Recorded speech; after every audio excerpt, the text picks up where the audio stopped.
Good morning. Yes, good morning. It's Saturday, the 27th of June, and it's Malc and Trish Morgan talking to you today. Just some reflections on Luke 5, verses 27 to 39. It's an interesting passage because it starts off with a tax collector coming to Jesus. His name was Levi, and what we discover is he's later called Matthew, and he writes the Gospel of Matthew. It's interesting how many times Jesus changes people's names. Levi becomes Matthew, Saul becomes Paul, Simon becomes Peter, because it's showing a change of life. And Matthew means a gift of God. So it was a change of lifestyle. And what happens is Jesus meets him and tells him to follow him. And immediately he gives up his tax booth. It was a portable toll booth, a tax booth. They would move around, tax people as they came down streets with their animals or with their produce, and they would suddenly slap a tax on them. And they became rich by doing so because they could basically tax whatever they wanted. And Matthew, or Levi, at this stage gave it up. He walked away from everything in that toll booth, as if to say his old life has finished and his new life has begun. And the first thing he does, he celebrates, he calls a feast. And all his rich friends come to him, they have a feast. And in those days, feasts were open events.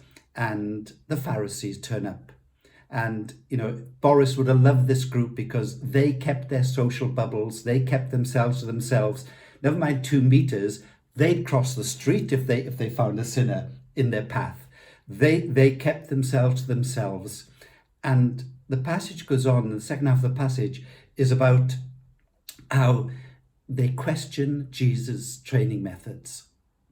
It's really about discipleship. Luke's gospel is about discipleship. And here's the Pharisees questioning Jesus. They were always trying to trip him up, find fault, find a mistake so they could condemn him.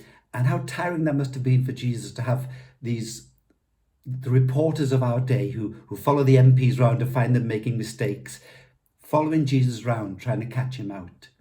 And they questioned him about his training. They said, our disciples and John's disciples, followers, they fast and they pray often. Yours don't, they eat and drink. Why is this?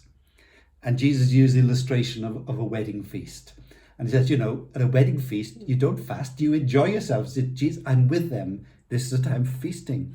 Jesus fasted. He wasn't criticizing fasting. The disciples would later learn how to fast. But this was a time of celebration. And then comes the parable. Yeah, then Jesus goes on to say this: no one tears a piece of cloth from a new garment and puts it on an old garment. Otherwise he will both tear the new, and the piece from the new will not match the old.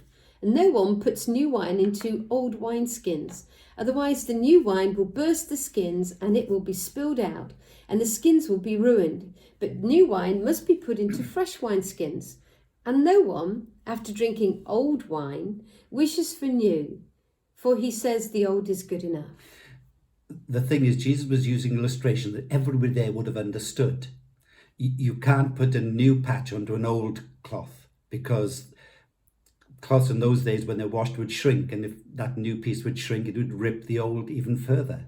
And the old wineskin couldn't expand anymore. It had reached its capacity. So you had to put new wine into a new wineskin. So Jesus was saying, he wasn't condemning the old cloth or the old wineskin. They were still going to be used for different things. But he was saying, this is different, this is new. It can't fit into an old mold. What about the last verse then? The last verse, there's an old theologian who actually cut that verse out of his Bible, a guy called Marcion, who's later condemned as a heretic, but actually cut that verse out because it seemed to cut across everything that went before it. I was just saying it's a new wine. But what Jesus was saying was the old wine has had its day, it's matured, but there's something new coming. And it's like you're saying that there's 2 glasses of wine here. There's the old and the new. Try the new, sample it. This is going to be what's going to mature and become the good wine. So it's very interesting. On the day of Pentecost, they were accused of being drunk on wine. And the wine is referring to the Holy Spirit. But it's new, it's fresh. He didn't condemn the old system. He said, no, this is a new system coming to replace it. It's going to be better. Give it time and see. I think that we can put this today very practically as to where we are now. Certainly I've been brought up after I was a teenager, we left a very traditional background from a church point of view, and when the Holy Spirit came, he completely revolutionized not just my family but an entire fellowship. And we never looked back. We went into something new, the new wine. And really, for the last 50 years, that's where church has been, a new expression, new worship, new ways of doing things, new connections. And yet, in this COVID moment, it feels like this is a season where God's pressing a button that says, this is changing again. And I think we have a challenge on us as church leaders, as individuals, to say we don't need to go back the way we came. We don't need to go back to the old. It's time to embrace something new. We might not know exactly what that looks like right now, but we've got to trust God that in this new, let's not be scared of it. Let's embrace it. It's quite unknown at times, but let's allow the Holy Spirit to lead us and trust God that the new wine is going to taste better and we are going to be into something. The old system rejected the disciples and people like Matthew.